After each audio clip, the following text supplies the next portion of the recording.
Eh ben, bonjour à toutes et tous, bienvenue pour ce nouveau webinaire Green to Market. Voilà, donc je rappelle Green to Market, c'est le mariage entre l'éco-conception et le marketing responsable. Et l'idée d'aujourd'hui, on reviendra un petit peu plus dans le détail de ce qu'on va réaliser aujourd'hui, c'est de faire un peu le point sur les liaisons entre le nouveau référentiel d'éco-conception qui est le NFX 30264 que tout le monde connaît par cœur, bien entendu, parmi nous, mais on y reviendra largement, et la méthodologie marketing et marketing responsable et comment on lit tout ça avec Green to Market. Alors, je me présente, je suis Samuel Maillard, je suis le directeur du pôle éco-conception et je me trouve bien jeune sur la photo, il va falloir quand même que je la modifie. Petite chose à faire pour la prochaine fois. Et donc, je serai accompagné par Florence Roulinck, voilà, qui est co-auteur avec moi de la méthode Green to Market. Bonjour Florence. Bonjour à tous. Je suis ravie d'être avec vous aujourd'hui pour ce nouvel épisode de webinaire Green to Market. Donc, Florence Roulinck, moi je suis dirigeante de la société Marketing et Compagnie et j'accompagne en direction marketing et communication externalisée les entreprises, principalement dans l'industrie. Et avec Samuel, on a donc créé cette méthode Green to Market pour changer un petit peu les choses d'un point de vue environnemental et pour faire évoluer les offres des entreprises vers un impact environnemental réduit. Voilà, donc on travaille là-dessus depuis maintenant 4 ans, Samuel. Tu te rends compte? La marque a 4 ans. Voilà. Voilà, donc on verra un petit peu les évolutions justement derrière. Et puis alors on a la chance d'avoir parmi nous, j'en suis très heureux, Muriel Last.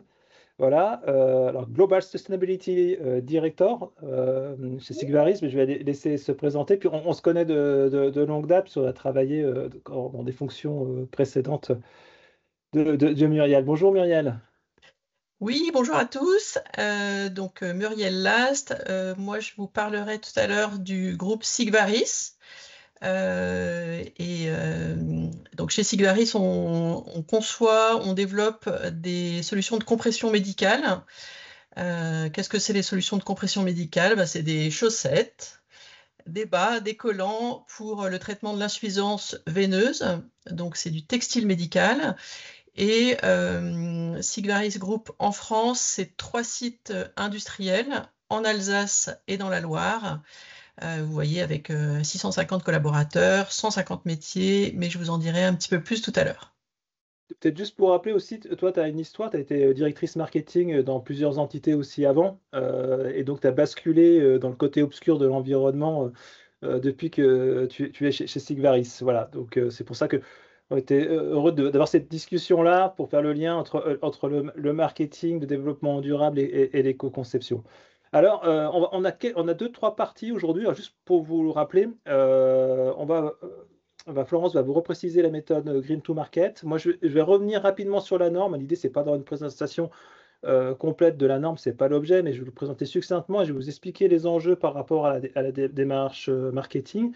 On aura après le retour d'expérience de Sigvaris qui va nous dire comment ça se passe entre le marketing stratégique et la partie opérationnelle. Et on se gardera un petit temps d'échange. Alors pour rappel, vous pouvez poser vos questions via le chat.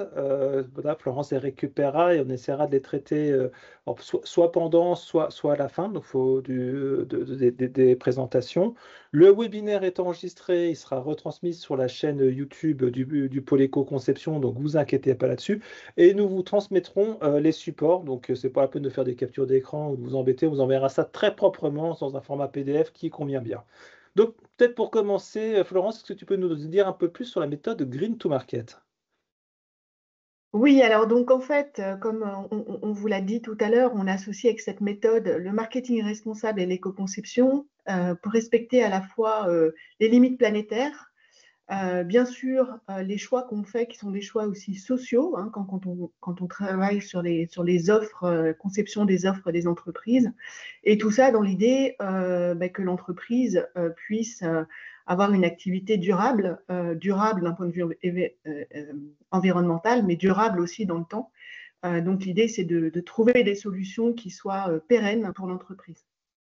Alors la méthode, je vais revenir un petit peu dessus. Donc Mais juste avant, l'idée, effectivement, c'est qu'aujourd'hui, on le voit, enfin, quand je dis aujourd'hui, ça fait déjà plusieurs années qu'on travaille sur ce sujet, mais les enjeux sont de plus en plus importants. Le temps de réaction se fait de plus en plus court face aux défis environnementaux qui sont face à nous. Et en fait, on a maintenant le retour d'expérience des entreprises avec lesquelles on a pu travailler. Samuel est aussi depuis un certain nombre d'années dans ce domaine-là, et on voit que les entreprises qui ont pris ce chemin sont des entreprises pionnières et sont en fait des axes d'innovation et de différenciation très forts. Et c'est la raison pour laquelle le marketing est complètement aussi concerné par ces solutions.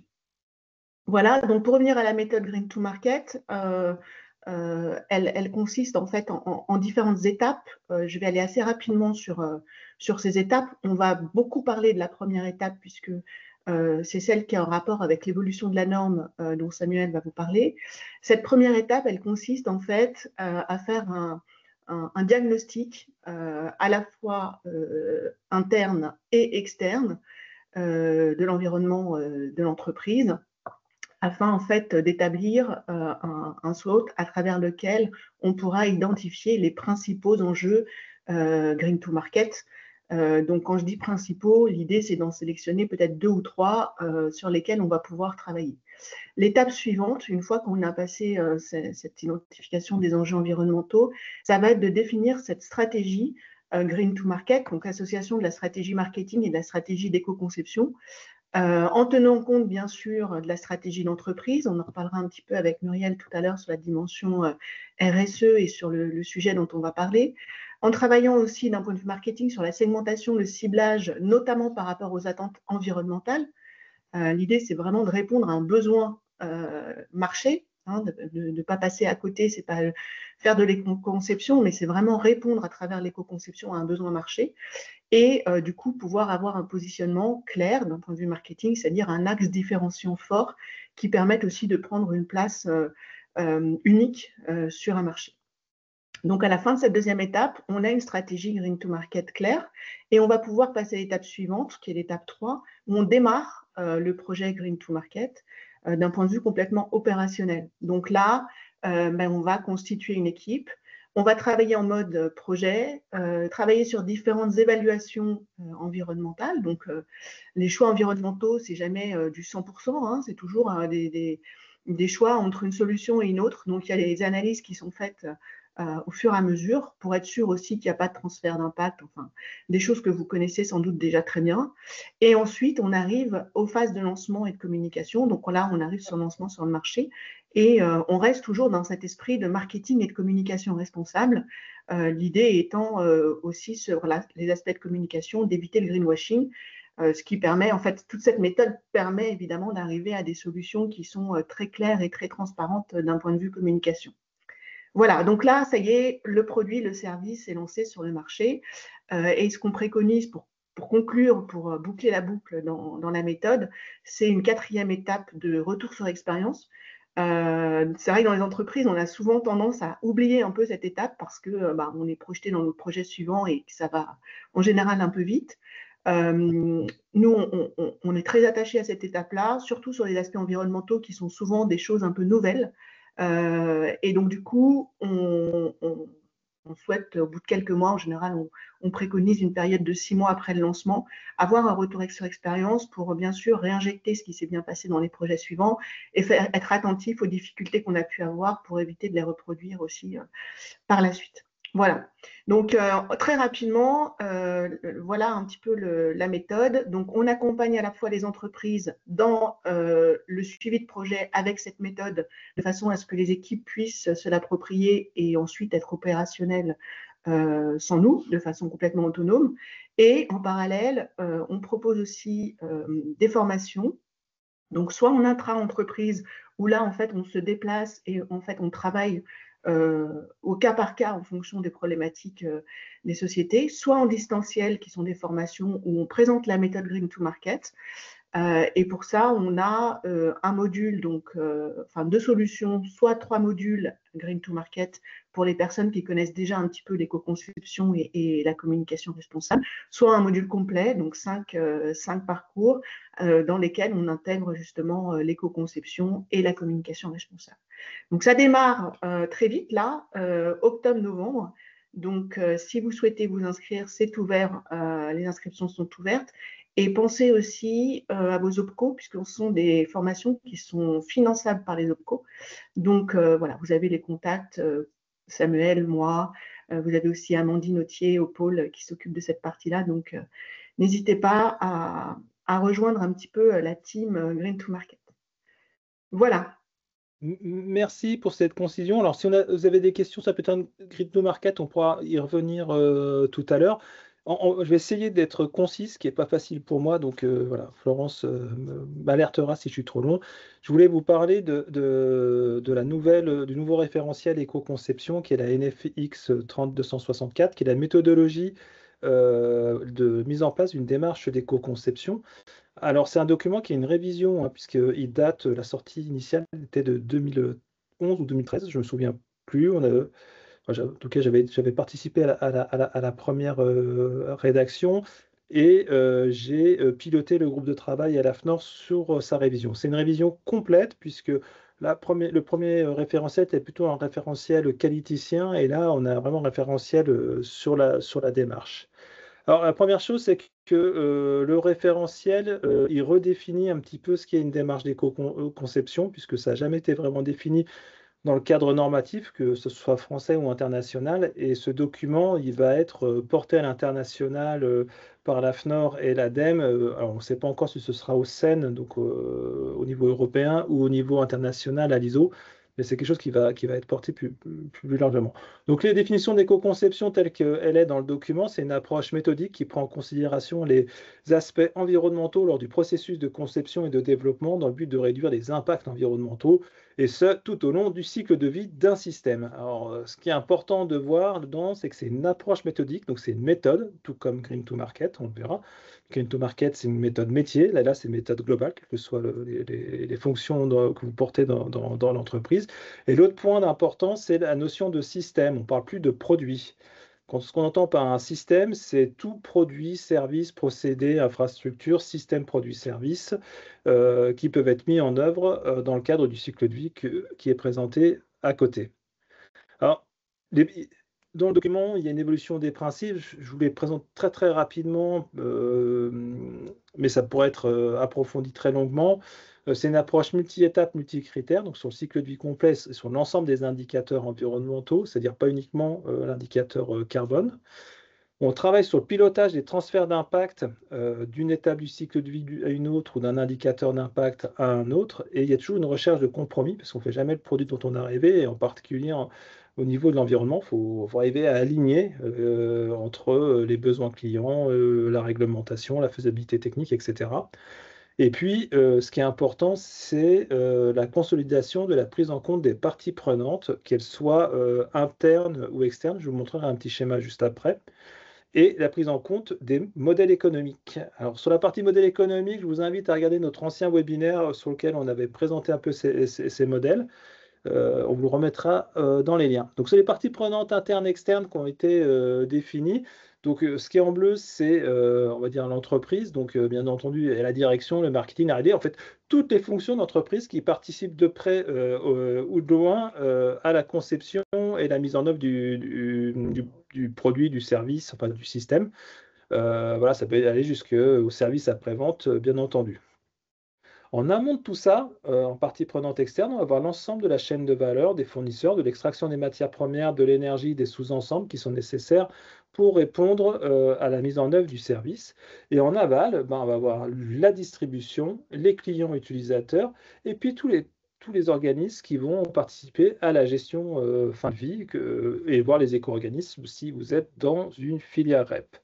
Au-delà de tout ça, faut prendre en compte les associations, les investisseurs, actionnaires, concurrents, la recherche, les soutiens que vous pouvez avoir auprès de l'ADEME, les différents réseaux et autres. Voilà, c'est relativement large et doit être spécifié à chaque fois.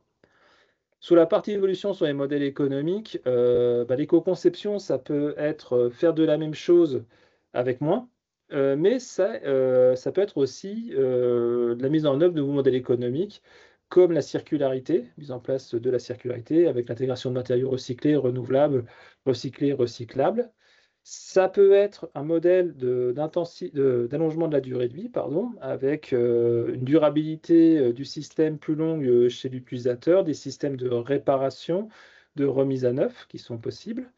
Et puis, il y a l'idée de l'intensification d'usage, c'est-à-dire comment on peut adresser un service et non plus le produit, c'est-à-dire tous les modèles qui sont liés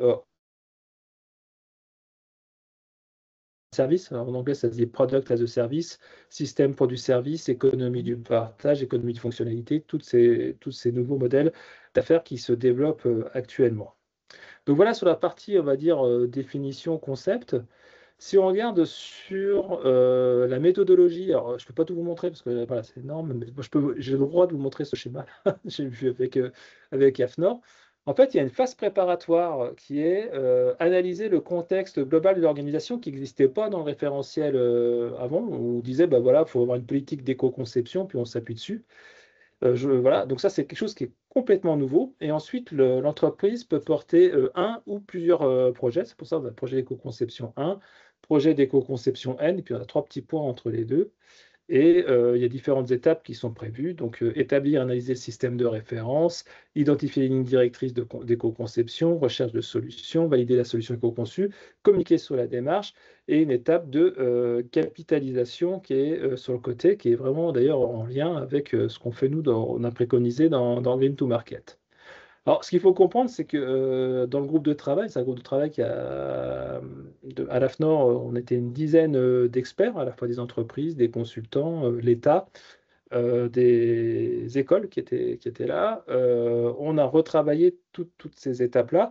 Et moi, par rapport au travail qu'on avait fait avec Green to Market, comme on avait peu d'éléments sous cette partie 1 qui était, je reviens dessus, l'étape préparatoire, il y a beaucoup de choses qu'on a repris de la méthode Green to Market qui ont été intégrées dans la norme. Donc cette étape, elle a pour objectif, c'est réaliser une revue complète du contexte de l'organisation pour intégrer l'éco-conception dans sa stratégie, dans son modèle économique et dans ses projets. Donc c'est vraiment à visée stratégique. Et les enjeux qui y sont associés, c'est arriver à aligner la démarche d'éco-conception avec la stratégie et les ressources disponibles que peut avoir l'organisation. L'autre point, c'est identifier les opportunités et les risques liés à l'éco-conception, parce qu'il y a beaucoup de gens qui vont avoir beaucoup de risques ou beaucoup d'opportunités, mais en fait, c'est un mix des deux, et il faut y aller en connaissant les tenants et aboutissants pour bien adresser la bonne ambition, qui est le troisième point. C'est-à-dire qu'il faut être réaliste. Peut-être qu'on n'ira pas tout de suite sur l'intensification d'usage, et il faut être très très clair sur les projets qu'on engage et les ressources qu'on va y associer auprès des équipes. Le dernier point ce que je peux partager avec vous, c'est la mise en œuvre des livrables un petit peu de cette étape-là. Il y a une grosse partie de collecte d'informations. Il faut récupérer un tas de choses qui sont en interne de l'entreprise, mais aussi en externe pour savoir comment est perçu l'impact environnemental de l'organisation par les différentes parties prenantes, pour un peu les exigences réglementaires à la grande image de l'organisation, les enjeux qu'on peut avoir sur les limites planétaires ou des enjeux sur l'eau, on y reviendra tout à l'heure par exemple. Il y a une obligation d'évaluer la maturité de l'organisation, c'est-à-dire qu'est-ce qu'on sait faire, quelles compétences on a, quels outils on a, qu'est-ce qu'on peut faire en interne, qu'est-ce qu'il faut qu'on externalise pour le soutien à l'éco-conception. L'autre point, c'est qu'une fois qu'on a tout ça, voilà, il faut faire une analyse des risques et opportunités. Alors là, on est libre de la méthode, ça peut être un PESTAL, un INFOM, un SWOT ou quoi que ce soit, mais à un moment donné, il faut arriver à reprendre tous les éléments que vous avez collectés pour arriver à une définition des objectifs. Il faut passer par une démarche des ateliers pour y arriver. Donc la définition des objectifs de l'entreprise, clair, précis, avec les moyens alloués et l'allocation des ressources. Donc en synthèse, si vous voulez, la norme d'éco-conception a été révisée, elle est plus simple, elle est plus claire, elle peut être adaptée à une entreprise, elle peut être adaptée à une filière, à une catégorie de produits. Et on a une nouvelle étape qui n'existait pas avant, qui est l'étape préparatoire, qui est transverse et stratégique, et qui conditionne, on le sait, la réussite de tous les projets en termes de portage et de moyens.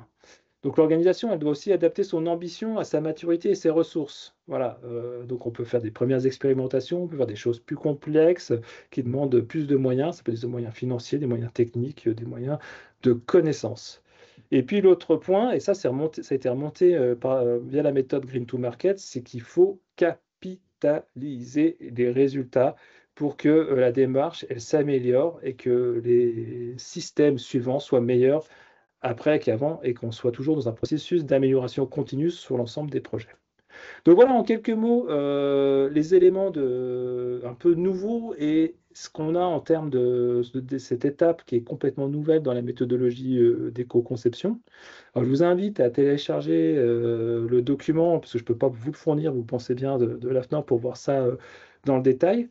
Mais moi, ce que j'aimerais, c'est peut-être avoir le témoignage de Muriel qui, bien avant la norme, au sein de Sigvaris, a déployé un petit peu cette méthode-là avec cette vision stratégique et un déploiement sur des éléments spécifiques. Ah non, pardon, excusez-moi, je suis un peu en avance de face. On va refaire un lien avant ça, entre la méthode dans la norme et la méthode Green to Market. Donc, je vais donner la parole à Florence. Toutes mes excuses pour ce petit couac. Et après, c'est promis, on laisse Muriel nous présenter le projet Sigvaris. Donc, on revient rapidement sur la méthode dont je vous ai parlé, donc juste sur cette slide pour vous rappeler les 4 étapes que je vous ai présentées. Donc, vous avez vu avec Samuel, en fait, l'évolution de cette norme concerne vraiment en particulier la première étape Green to Market. C'est la slide suivante, Samuel, si tu veux bien la passer, où on va revenir justement sur les différents éléments, peut-être un peu plus en détail ensemble pour que vous compreniez bien le lien avec l'évolution de la norme. Et pour nous, cette évolution de la norme, elle est tout à fait cohérente avec ce qu'on met en place déjà dans les entreprises et avec la méthode Green to Market. Donc, c'est vraiment une bonne nouvelle que la norme puisse évoluer dans ce sens.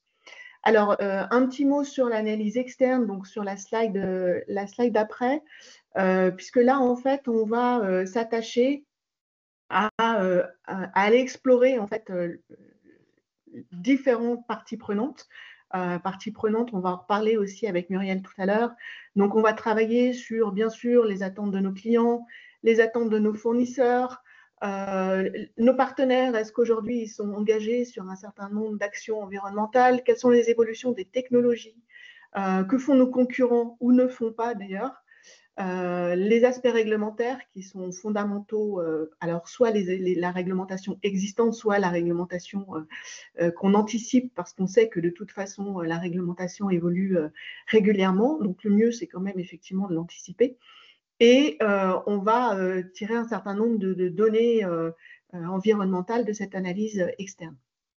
Sur l'étape suivante, on va, juste avant de passer à l'étape suivante, un outil très intéressant qui a été développé par le pôle éco-conception, que certains d'entre vous peut-être ont déjà exploité ou connaissent, c'est la matrice INID. Donc en fait, on va à travers cette matrice retrouver les différentes étapes du cycle de vie que Samuel vous a présenté tout à l'heure, et on va venir en fait travailler sur les différents risques environnementaux, pour les appeler comme ça, et on va remplir cette matrice pour l'entreprise. On peut le faire pour ses concurrents, on peut le faire, en fait, on peut le faire pour ses clients, et en fait, ce sont des perceptions, et on va essayer de comprendre où sont justement les perceptions des enjeux environnementaux, de façon après, dans le travail qu'on fera sur Green to Market, à venir en fait assembler le réel et la perception pour essayer de converger vers une solution pertinente. Voilà, je reviens sur la suite de la méthode. Donc, une fois qu'on a fait le diagnostic externe, on analyse ce qui se passe en fait en interne dans l'entreprise. Quelles sont les capacités de l'entreprise? Donc, on revient bien sur le mode d'organisation dont parlait Samuel avec l'évolution de la norme, les ressources, les compétences. Quelle est la politique interne? Donc là, on peut parler aussi, par exemple, de dimension RSE. Est-ce que l'entreprise est engagée dans une stratégie RSE ou pas? Est-ce que l'entreprise travaille avec des acteurs en aval ou même avec ses fournisseurs, quelles sont ses pratiques de veille d'un point de vue environnemental. Et tout ça, ça va nous permettre d'arriver à un autodiagnostic pour situer un petit peu la position de l'entreprise par rapport aux aspects environnementaux et évaluer un petit peu son degré de maturité. Donc, exactement, finalement, aussi ce que la norme préconise désormais, de bien travailler sur cette étape-là, de façon à ce que ensuite le projet soit également adapté au niveau de maturité de l'entreprise. Voilà, justement, adapter le niveau de projet au niveau de maturité de l'entreprise, c'est un petit peu ce qu'on a voulu vous présenter sur cette slide. Globalement, il existe différents niveaux d'éco-conception, qui vont de l'éco-reconception, qui sont des niveaux assez simples, jusqu'à de l'éco-innovation, qui sont des solutions plus en rupture.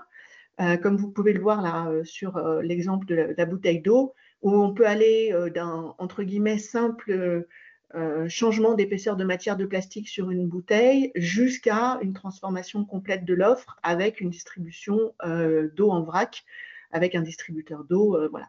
Donc en fait, l'idée, c'est de se dire, on va très rarement du point A vers le point B en mode direct. On passe souvent par des étapes intermédiaires et c'est ce qu'on préconise nous de toute façon. Voilà. Et en fonction du niveau de maturité de l'entreprise, on peut aller plus ou moins vite ou peut-être passer une étape. Voilà.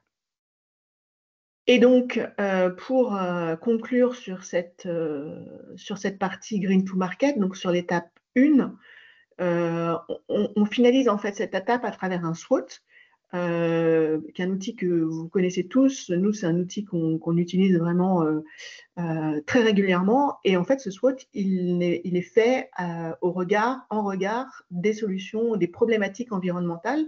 Donc, c'est un SWOT environnement, entre guillemets, qui va du coup nous permettre d'identifier les enjeux prioritaires dont je vous parlais tout à l'heure, les 2 ou 3 enjeux environnementaux prioritaires sur lesquels l'entreprise doit travailler pour transformer son offre et pour réduire son impact. Voilà, donc à la fin de cette étape, on a identifié les enjeux Green to Market prioritaires. Voilà, donc là, ça reste très théorique ce que je vous dis. Nous, on l'applique avec Samuel régulièrement dans nos projets, donc c'est des choses qui sont très concrètes. La méthode, elle s'applique en fait à tout type d'entreprise. Moi, je vous parle beaucoup de produits parce que c'est un petit peu mon background, mais on travaille aussi sur des services avec cette méthode-là. Et en fait, je dirais, quel que soit le type de marché de l'entreprise, quelle que soit sa taille, quel que soit finalement son niveau de maturité vis-à-vis de l'environnement, la méthode est toujours adaptable. Et nous, c'est ce qu'on vit au quotidien avec les équipes. On adapte effectivement à chaque fois la méthode à la situation de l'entreprise. Voilà, et ben, je pense que cette fois-ci, on va, si c'est bien la dernière slide de mon côté, Samuel, pour la parole à Muriel. Merci Florence. Du coup, moi, je pense que je vais illustrer avec la partie Sigvaris ce que tu as dit, en tout cas en partie, et je ferai le lien notamment entre la structuration de la stratégie d'entreprise avec la stratégie RSE et comment ensuite on a vraiment traité un des enjeux qui est l'eau et la réponse qu'on y apporte en éco-conception ou en innovation. Donc, si on peut passer j'essaie. Slide. Voilà, donc là, c'est pour vous montrer, en fait, donc on a travaillé, déjà on est organisé avec un comité RSE qui fait le lien entre la stratégie RSE et la stratégie de l'entreprise, que les deux sont imbriqués. Et dans ce comité RSE, on a différentes fonctions, ça représente à peu près toutes les fonctions, tous les services de l'entreprise, avec soit des chefs de service, soit des membres du CODIR. Et donc, il y a 2 parties vraiment importantes dans la méthodologie. La première, c'est de lister les parties prenantes. Donc là, je vous en ai mis quelques exemples parce qu'il y en a une liste longue. Mais par exemple, ça va être les clients, les collaborateurs, ça peut être aussi, pour nous, c'est les patients, mais quand on est ça peut être pour d'autres entreprises, les utilisateurs, les consommateurs, les régulateurs, voilà, et toute une longue liste. Et donc, ces parties prenantes, on les classe en fait avec, je vous ai repris le haut de mon tableau Excel, hein, donc c'est vraiment des outils maison. On les liste avec quel est leur impact potentiel sur Sigvaris et quel serait l'impact de Sigvaris sur ces parties prenantes, de façon à les prioriser, parce que quand il y en a beaucoup, il faut les prioriser. Et puis, on va aussi lister leurs attentes, et ça fera le lien avec ensuite les enjeux. Alors, les attentes, des fois, on les connaît. Par exemple, Sigvaris, on répond à des appels d'offres auprès d'hôpitaux. Et dans les appels d'offres, on voit bien les attentes des parties prenantes, que ce soit sur la qualité produit, que ce soit sur le prix, mais aussi sur toute la partie environnementale, sociétale. Donc là, c'est clair, il faut qu'on améliore notre empreinte carbone, il faut, etc., etc.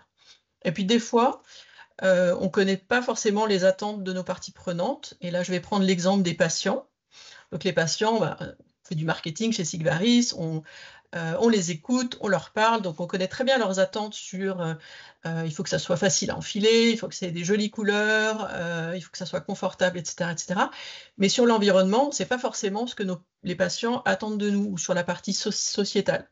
Donc là, on les a interrogés, par exemple, pour savoir entre fabriquer en France, recyclage des produits ou égalité homme-femme, qu'est-ce qui est le plus important de leur point de vue. Donc ça donne des réponses auxquelles on ne s'attend pas toujours, et c'est toujours intéressant d'aller les consulter, ces parties prenantes, et ça va nourrir derrière les enjeux et la priorisation des enjeux. Donc ça, c'est pour les parties prenantes. Sur les enjeux, donc on prend les enjeux sur la chaîne de valeur.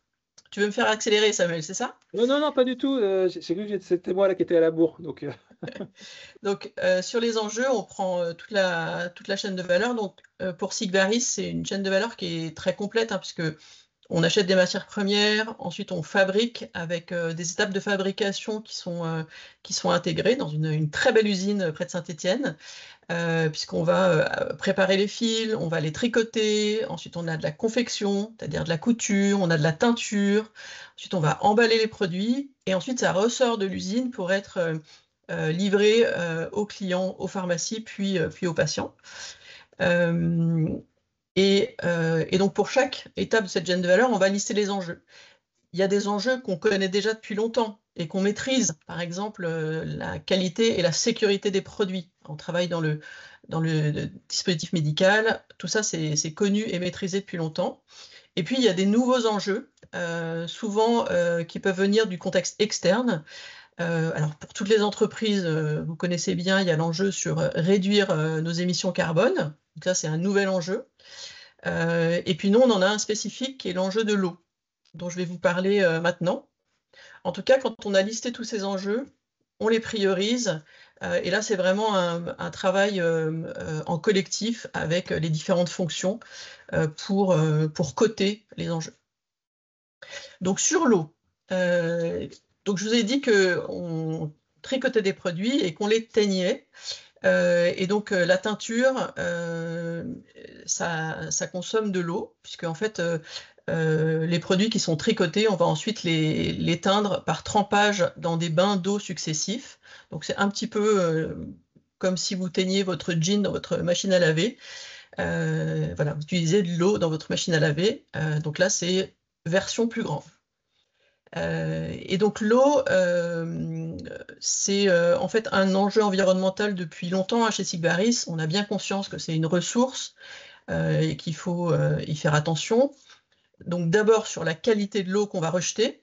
Donc là, on est en France, on a une réglementation qui est très exigeante.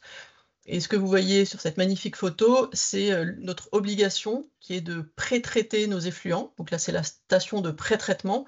Ça veut dire que 100% de l'eau qu'on rejette, elle a été pré-traitée. Et puis, il y a un autre enjeu qui est la consommation d'eau. Donc là, chez Sigvaris, on se rend bien compte que c'est un enjeu environnemental, c'est un engagement de notre politique RSE de maîtriser cette consommation d'eau. Et vous voyez déjà depuis 2009, on a réduit à peu près un tiers cette consommation d'eau avec des actions d'amélioration continue, en réutilisant par exemple, on a un système de refroidissement, on va réutiliser l'eau du système de refroidissement. etc., etc. Mais en fait, depuis quelques années, depuis 4 ans, dans la Loire, on a des périodes de sécheresse qui se répètent et qui font que le régulateur vient vers nous et toutes les entreprises qui consomment de l'eau pour qu'on réduise beaucoup plus notre consommation d'eau. Et on a tout à fait conscience que si demain on manquait d'eau, le choix entre de l'eau potable, enfin de l'eau de boisson pour les humains et de l'eau industrielle, on a tous la réponse. Et pour nous, c'est là que ça devient un enjeu critique et économique aussi, parce que si demain on n'a plus d'eau pendant quelques jours, ou même une semaine, ou même 2 semaines, ça veut dire que la teinture s'arrête, la production s'arrête, les ventes s'arrêtent. Donc c'est vraiment un enjeu environnemental qui devient aussi un enjeu économique et qui remonte vraiment en critique. Du coup, par rapport à ça, la décision, c'était d'accélérer sur notre transformation, que la simple amélioration continue ne pourrait pas suffire. Donc on s'est organisé avec un comité eau.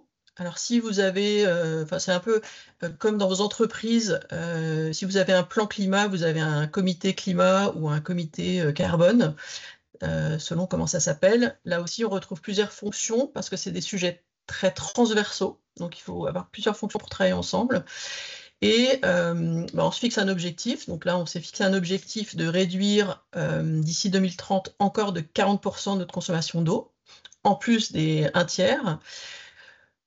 On a pris toute la liste des actions qu'on avait dans le pipe, hein, qu'est-ce qu'on avait déjà prévu. On a mis notre consommation aujourd'hui, nos briques d'action, notre objectif, et puis on s'est rendu compte qu'il y avait un gap. Et donc c'est là qu'on on s'est dit il faut qu'on fasse autre chose. Ces améliorations, elles ne vont pas suffire, ces améliorations de process, il faut qu'on travaille les produits, d'où le travail avec l'innovation et l'éco-conception. L'enjeu, c'était de répondre à la question comment est-ce qu'on pourrait teindre nos produits sans eau. Donc la réponse, c'est par l'innovation. Donc je vous ai expliqué comment on teignait nos produits, hein. On reçoit du filet cru, on le tricote et ensuite on le teint dans des bains successifs. Et là l'idée ça a été d'utiliser un fil coloré à la source avant de tricoter. Donc il s'agit alors ce sont des fils synthétiques et comment ça se passe? On utilise en fait des matières premières dans lesquelles on va ajouter du colorant avant la fabrication du fil. Là c'est un schéma très schématique, mais vous voyez on mélange du colorant dans la matière première au départ, tout ça est mélangé dans la fileuse, en gros ça chauffe et ça permet ensuite d'étirer la matière et de le transformer en fil, de le placer sur une bobine. Et ensuite, c'est ce fil qui est directement noir ou bleu marine ou gris et qu'on va tricoter.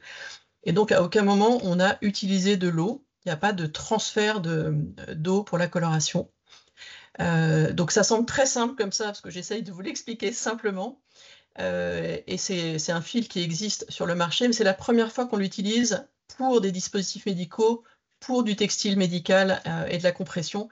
Et là est le vrai enjeu parce qu'on a énormément de contraintes réglementaires, ça demande un changement dans le process qui est très très important. Et il faut imaginer que nos produits apportent de la compression au millimètre de mercure près, quelle que soit la taille de votre cheville, et donc changer un fil, c'est vraiment une innovation qui est très importante. Ça demande beaucoup d'adaptation. Voilà, donc cette année, on a lancé la première gamme de produits teints sans eau, et ça va nous permettre d'atteindre les 3 objectifs. Premier objectif, ne l'oublions pas, c'est que le produit soit efficace et satisfaisant pour les patients. Donc ça veut dire efficace en termes de compression, mais aussi le confort, la facilité d'enfilage, etc., etc. La réduction du risque économique, puisque du coup, on a pour de plus en plus de gammes qui vont être lancées en teinture sans eau, on va pouvoir être moins dépendant de cette ressource eau. Et puis la réduction de la consommation d'eau, qui est un attendu pour nous tous et d'un point de vue environnemental. Voilà pour ce projet. Merci beaucoup pour ce partage et ce retour d'expérience, Muriel. Donc, avant peut-être de prendre les questions, on va juste vous rappeler pour ceux qui étaient arrivés un peu en retard, Florence, il y a des sessions de formation à la méthode Green to Market. Donc, on vous rappelle les différentes dates et surtout le contact si vous voulez avoir plus d'informations. Pour ceux qui ont des insomnies, on a le livre, donc n'hésitez pas. Vous verrez, ça se lit très bien et de façon relativement simple parce que c'est pas un bouquin, on va dire, de scientifique, c'est un bouquin d'application. Donc, vraiment, je remercie Florence d'avoir passé du temps avec moi. Et c'est elle qui a rédigé le document pour mettre à disposition la méthode qu'on applique auprès des entreprises. Je vous Donc, ai mis les liens dans le chat hein, si vous voulez aller regarder à la fois sur les formations donc, qui font partie du catalogue aussi des formations du pôle éco-conception. Donc pour ceux qui ne sont jamais allés voir les formations du pôle éco-conception, je vous invite à regarder tout ça. Et puis vous avez aussi le lien si vous souhaitez acheter le livre dans le chat. voilà. Et donc, ce que je vous propose, c'est de passer à la séquence des questions. Alors, je vais peut-être enlever parce que moi, j'ai pas eu accès au chat. Donc, si Florence, tu peux reprendre la main. Là. Je ne sais pas si tu Oui. les avais vus, s'il y avait des questions. Alors pour l'instant, j'en ai pas vu, mais je vous invite à les mettre dans le chat. Moi, j'avais une question pour Muriel. Je voulais savoir un petit peu ce projet que tu nous as présenté sur l'eau.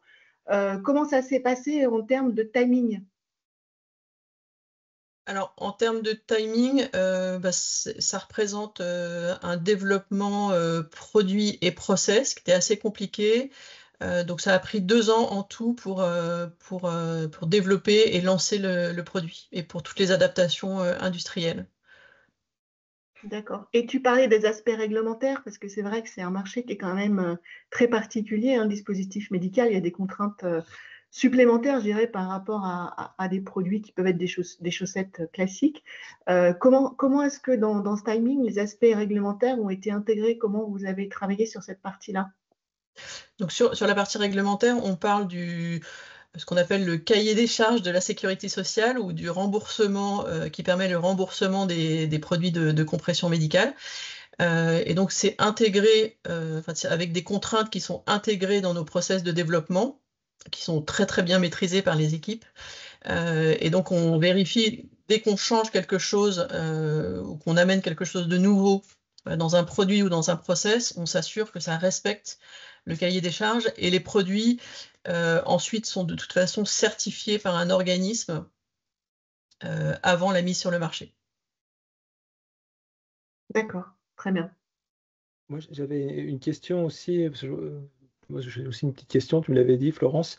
En fait, si je me souviens bien, Sigvaris, vous êtes sur plusieurs marchés, principalement sur le marché médical, mais vous êtes aussi sur du marché de contention sportive ou autre. Est-ce que vous voyez apparaître des différences sur les attentes des usagers par rapport à l'environnement, la fibre, ou c'est vraiment toujours il y a un aspect performance qui est le principal? Ouais, alors vraiment, nous, le cœur de notre business, c'est de la compression médicale vendue en pharmacie. Et là, donc on a une petite partie qui est vendue en hôpital avec des exigences très claires au travers des appels d'offres. Hein, ce que je disais est très très complète. Quand on répond à un appel d'offres, le questionnaire RSE est très très long. Donc ça va des parties environnementales, mais aussi sociétales sur l'esclavage moderne, le travail des enfants, etc., etc. Et puis sur la partie officinale, donc en pharmacie, là on a moins clairement de demandes, c'est-à-dire c'est pas exprimé à travers d'appels d'offres, et c'est pour ça que c'était important pour nous d'aller interroger et les patients et les pharmaciens sur leurs attentes. Et là on retrouve dans les attentes, ce qui est ressorti sur la partie environnementale, c'était avant tout la fabrication locale, donc fabriquée en France, qui est ressorti vraiment majoritairement, et des attentes sur aussi la façon dont on traite les salariés chez Sigvaris, la bonne rémunération et la parité, et puis sur le recyclage des produits. Avec des questions très très pratique pour les patients consommateurs, qui est voilà, qu'est-ce que je vais faire ensuite de mes produits une fois qu'ils sont en fin d'utilisation. Oui, parce qu'on est sur des nombres d'utilisation qui sont relativement précises dans les cahiers des charges, si je me souviens bien, comme ils sont Alors, faits. en fait, on a une obligation d'assurer une durée de vie pour les produits qui est de 6 mois. Alors 6 mois, ça peut vous sembler très très court, mais il faut imaginer que on a des gens qui portent ce produit tous les jours, toute la journée. Donc c'est vraiment. Et dans les faits, on se rend compte que nos patients, ils utilisent les produits beaucoup plus longtemps. Des fois, ils vont même les réparer eux-mêmes parce qu'ils n'ont pas forcément assez de produits pour pouvoir changer tous les jours. Donc ils les font bien durer. Super, merci beaucoup pour ces éléments. Je regarde le chat, j'ai pas vu de nouvelles questions. Je sais pas si Florence Oui, ou moi Muriel. j'ai une dernière question pour Muriel. Pour revenir un petit peu justement à la fois l'évolution de la norme éco-conception et puis cette première étape de la méthode Green to Market qu'on a présentée tout à l'heure, c'est-à-dire sur la partie en fait état des lieux, hein, identification des enjeux prioritaires, c'est-à-dire avant d'arriver à l'étape de l'eau finalement. Est-ce que tu peux nous dire un petit peu, est-ce qu'il y a eu des difficultés, comment ça s'est passé concrètement, voilà, pour qu'on comprenne bien, par exemple, la difficulté majeure que vous avez pu rencontrer pour identifier ces enjeux prioritaires. C'est un peu il y a une première phase qui est le syndrome de la page blanche. Donc, c'est par où on commence, voilà. Et ça peut sembler un peu laborieux de lister toutes les parties prenantes. Mais en fait, souvent, cette liste de parties prenantes, elle existe déjà dans d'autres processus, enfin dans des processus ISO. Vous avez déjà de l'identification de risque dans certains services. Enfin, je suis vraiment pas une experte des normes, mais voilà. Donc déjà, il y avait pas mal de matière à aller chercher à travers ces processus-là pour éviter de tout réécrire. Et la deuxième difficulté, c'est qu'après, on a beaucoup de parties prenantes et beaucoup d'enjeux, et comment on les priorise? Parce que j'ai dit, autour de la table, on a plusieurs fonctions, et pour chaque fonction, elle a l'impression que ses enjeux ou ses parties prenantes sont les plus importantes. Donc il faut arriver à dialoguer et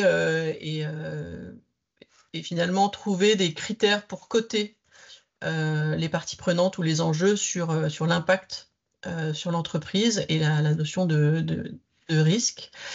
Et sur les enjeux, là aussi, je pense que les enjeux, finalement, ils existent déjà au sein de l'entreprise pour une bonne partie d'entre eux. Vous avez tous des SWOT, vous avez tous fait tous des plans marketing. Simplement, il faut compléter ça. C'est au-delà des enjeux qu'on voit de la partie interne, c'est les enjeux depuis la partie externe. Et voilà, c'est probablement le plus nouveau, pas forcément le plus difficile, mais le plus nouveau, et qu'il faut bien intégrer avec le reste des enjeux. Ok, super. En tout cas, moi, je voulais te remercier d'avoir parlé de l'eau aujourd'hui, parce que c'est une thématique qui concerne énormément d'industries. Cette problématique-là, elle est chez Sigvaris, mais elle est ailleurs. Et je pense que c'est la raison aussi pour laquelle on a eu pas mal de participants sur ce webinaire, parce qu'en fait, c'est un enjeu qui est transverse.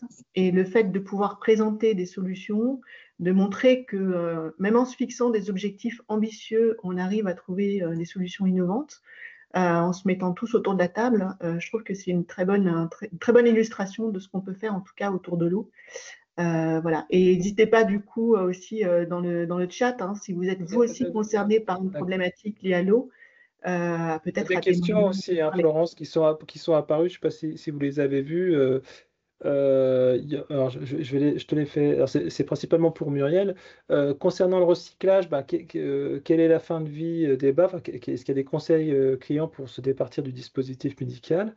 L'autre question, c'est est-ce que une évaluation environnementale de type ACV comparative entre les bas, enfin, Tain, avec l'eau de la Loire, bien entendu, et le DOP-DIE, teinté dans la masse. Est-ce qu'il y a eu une évaluation environnementale et est-ce qu'il y a des éléments on va dire, de conclusion dessus? Donc sur la première question sur le recyclage des bas, collants, etc., c'est un vaste sujet du recyclage textile. Donc c'est un sujet sur lequel on travaille, sur lequel il n'y a pas aujourd'hui de solution miracle. On trouvera des solutions, mais il n'y a pas de solution miracle. Mais voilà, c'est un des enjeux qui est identifié pour nous dans les mois et années à venir. Mais je disais aussi qu'on a des produits qui sont largement, enfin qui sont assez durables. Ne prenez pas le mot durable, enfin qui vont durer longtemps. Voilà. Donc on sait que nos patients utilisent les produits très longtemps parce qu'ils n'ont pas énormément de paires à leur disposition, parce que la sécurité sociale n'est pas très généreuse. Enfin, on ne rembourse que 8 paires par an, et quand on porte les produits chaque jour et toute la journée, ça fait pas beaucoup. Donc je sais qu'ils les utilisent très longtemps. Ça, c'est un premier élément. Sur l'ACV, oui, on a fait une ACV ancien procédé, nouveau procédé, teinture sans eau. Et évidemment, sur le critère de l'eau, on améliore largement, mais il y a d'autres critères sur lesquels on améliore aussi, comme l'empreinte carbone, parce que l'utilisation de l'eau, et notamment qu'on va chauffer dans un process de teinture, a un fort impact sur la partie carbone. Donc voilà, donc l'ACV du nouveau procédé, elle est très très satisfaisante, et on n'a pas de transfert d'impact. On a gagné sur d'autres indicateurs. Oui, parce qu'il faut bien comprendre qu'on parle pas mal d'élastane et que quoi qu'il se passe, il faut le filer et le chauffer. Donc cette étape-là, elle existe quoi qu'il se passe et on y ajoute uniquement les pigments qui étaient eux-mêmes déjà utilisés avec d'autres substances chimiques Oui. pour imprégner avec l'eau sur les processus de teinture normale. Est-ce qu'il y a encore d'autres questions? Non, j'ai pas l'impression. Non. Bah, ce que je vous propose, c'est merci Florence Mathieu là, qui nous dit que c'est très très intéressant. Je vous propose, on va clôturer ce webinaire. Nous vous enverrons donc les supports donc, qui ont été présentés aujourd'hui et puis on vous enverra le lien si vous voulez le partager ou revoir certains éléments sur la vidéo qui sera mise sur la plateforme YouTube du Pôle Éco-Conception. En tout cas, je voulais vraiment remercier Muriel pour son temps, que ce soit pour la préparation, sa venue, et puis l'échange, d'avoir pu partager avec nous sur la manière de faire. Et puis aussi Florence, qui a co-organisé Demain de Maître, celle qui était aux manettes pour l'organisation. J'avais juste à faire passer les diapos, j'ai eu un peu de mal, mais je m'en excuse. C'est très bien. Auprès de vous. Tu as droit à un deuxième café, Samuel. Oui, c'est ça. Voilà. Bon, je vous Merci souhaite beaucoup. un bon week-end à toutes et tous et je vous dis à bientôt pour un prochain webinaire et on espère vous voir lors de nos formations Green to Market de octobre et novembre. À À bientôt. bientôt. Au revoir. Au Au revoir. revoir.